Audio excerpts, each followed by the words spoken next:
सुप्रभात बच्चों। आज मैं आपके सामने एक बार फिर से कक्षा 7वीं पाठ 3 शब्द विचार लेकर आई हूँ।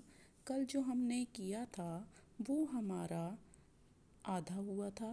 वो हमारा हो चुका था कि उत्पत्ति या स्रोत के आधार पर शब्द के कितने भेद हैं। उत्पत्ति या स्रोत के आधार पर मैंने आपको बताया था कि शब्द के 4 भेद हैं। और आज हम आगे करेंगे।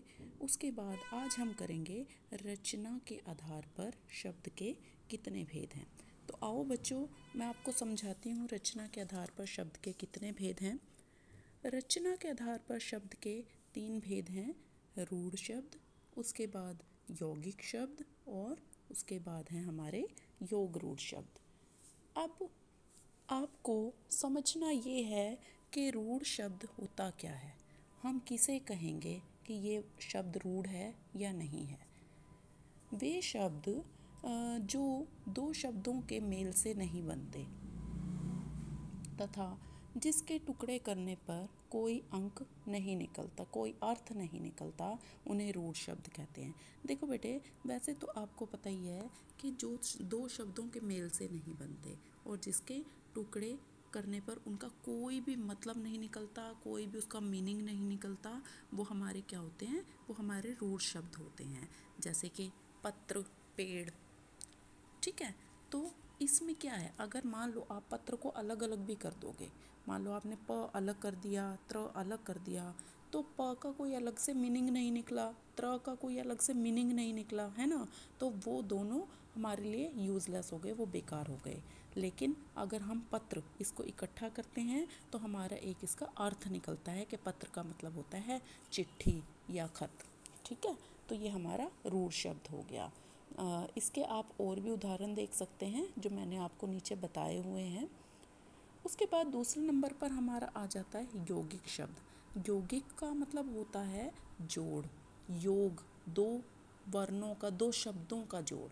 ठीक है, जोड़ में कुछ भी आ सकता है, लेकिन जो मैं यहाँ आपको समझाऊंगी यौगिक शब्द, वे यहाँ पर है कि वे शब्द जो 2 शब्दों या शब्द के तथा उसके शब्दांश के मेल से बनते हैं। जैसे कि आप देखो, मैं आपको उदाहरण देकर समझाती हूँ। कुछ चीज़ें हमें उदाहरण के द्वारा बहुत अच्छे से समझ आ जाती हैं। जैसे कि पाठ जमा शाला, पाठ और शाला दोनों को अगर हम आपस में जोड़ते हैं तो ये हमारा बन जाता है पाठशाला।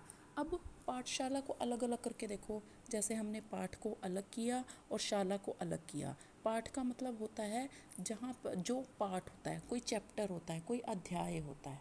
ठीक है, तो वो हो गया हमारा पाठ। और शाला का मतलब होता है कोई भी स्थान, कार्यशाला हो सकती है हमारी, जहाँ भी हम कोई काम करते हैं, वैधशाला हो सकती है, कुछ भी हो सकता है। शाला का मतलब होता है स्थान, मतलब पाठ का स्थान।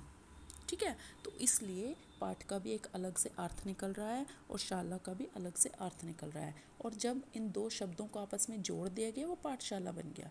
मतलब ये जोड़ने पर भी हमें एक अर्थ दे रहे हैं, और अगर हम इन दोनों के इसके टुकड़े करते हैं तो वो दोनों शब्द भी हमें एक अर्थ दे रहे हैं। तो इसको हम कहेंगे यौगिक शब्द। उसके बाद आप ये देखो, इसमें एक विशेष चीज़ है, जैसे ये शब्द उपसर्ग, प्रत्यय, संधि, समास आदि से बनते हैं।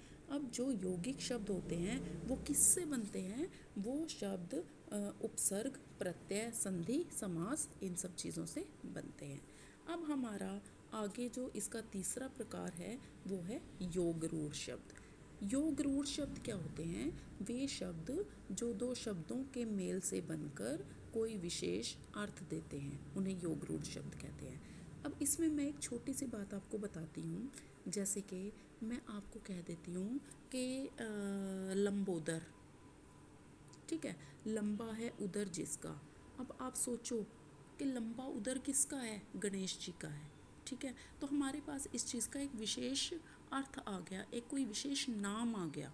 जैसे गजानन है, गजानन हम किसको कहते हैं, गणेश जी को कहते हैं। चतुर्भुज है, ये भी हम विष्णु जी को कहते हैं, है ना। तो इसका हमारे पास एक विशेष नाम आ रहा है। ठीक है, तो ये हमारा हो गया योग रूढ़ शब्द। अगर आप लोगों को समास आते हैं तो इसमें आप एक पहचान ये भी बना सकते हो कि जो भी बहुव्रीहि समास के उदाहरण होते हैं वो सारे हमारे योगरूढ़ शब्दों में ही गिने जाते हैं। मुझे उम्मीद है आपको ये समझ आ गया होगा। तो अब हम नेक्स्ट चलते हैं प्रयोग के आधार पर। प्रयोग के आधार पर शब्द के कितने भेद हैं ये आपको मालूम पड़ ही जाएगा। जैसे कि यहाँ लिखा हुआ है, प्रयोग के आधार पर शब्द के दो भेद हैं, विकारी शब्द और अविकारी शब्द। अब वही बात है कि विकारी शब्द क्या होते हैं। विकारी का मतलब होता है विकार आना, किसी चीज़ में कोई परिवर्तन आना, कोई बदलाव आना, कोई चेंज आना। ठीक है, तो ये हमारा विकारी शब्द होता है। विकारी शब्द विकार प्लस ई से मिलकर बना है, जिसमें विकार का अर्थ परिवर्तन और ई का अर्थ वाला है। परिवर्तन वाला मतलब जिसमें चेंज हो जाए उसे हम विकारी शब्द कहते हैं। इस प्रकार वे शब्द जिनकी रूप रचना लिंग वचन कारक आदि के कारण बदल जाए, मतलब उनमें शब्दों में परिवर्तन तो हो जाए, लेकिन किसके कारण हो जाए, लिंग वचन कारक आदि के कारण उसमें परिवर्तन हो जाता है। जब कोई बदलाव आता है तो वह विकारी शब्द कहलाते हैं।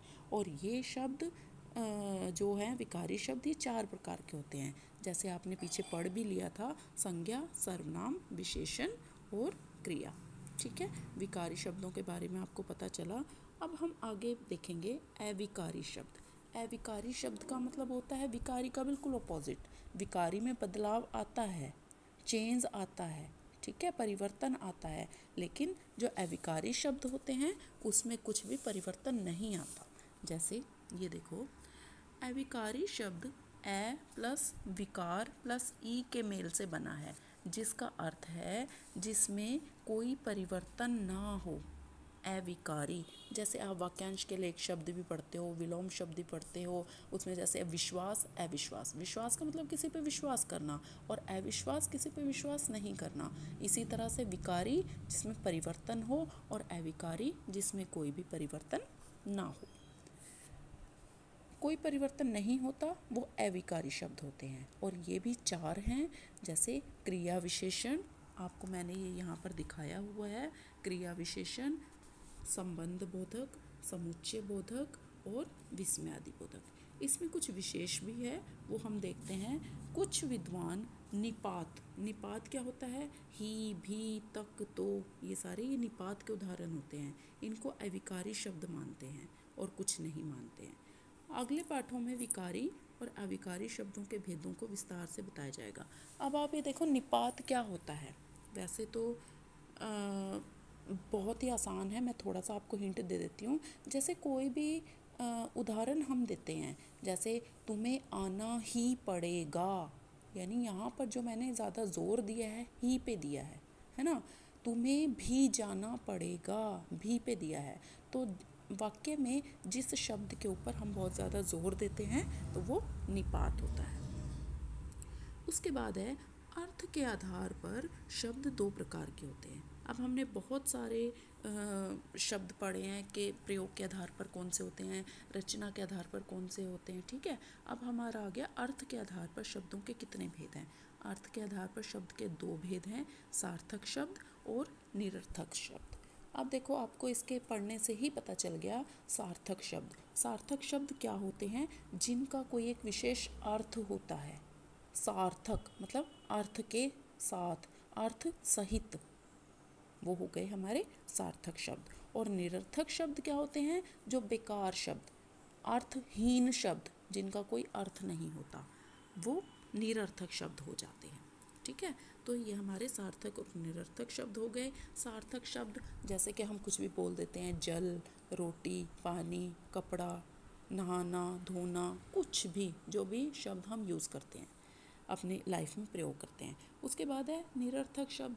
अब जैसे कई बार आप लोग कहते हैं, मम्मी कुछ खाने वाने को पड़ा है, मम्मी खाना वाना दे दो। तो खाना तो कुछ वर्ड होता है, कुछ शब्द होता है, इसका तो एक अर्थ होता है, लेकिन वाना का कोई भी अर्थ नहीं होता। ठीक है, तो खाना वाना मतलब खाना शब्द सार्थक है और वाना शब्द निरर्थक है। तो इस तरह से आपको पता चल गया। जैसे चाय वाय है ना, बालक वालक, ठीक है।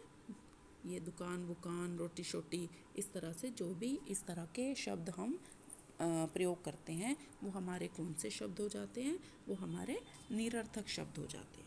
अब यहाँ पर भी देखो एक विशेष है, निरर्थक शब्द सार्थक शब्दों का तुकांत बनकर सामान्य बोलचाल में ही प्रयोग किए जाते हैं। मतलब ये इनका कोई मतलब नहीं होता, ये तो वैसे हम तुकबंदी कर देते हैं, जैसे चाय वाय, दुकान शुकान, रोटी शोटी, ठीक है, इसका कोई विशेष अर्थ नहीं होता, ये तो बस हम यूं ही प्रयोग कर देते हैं।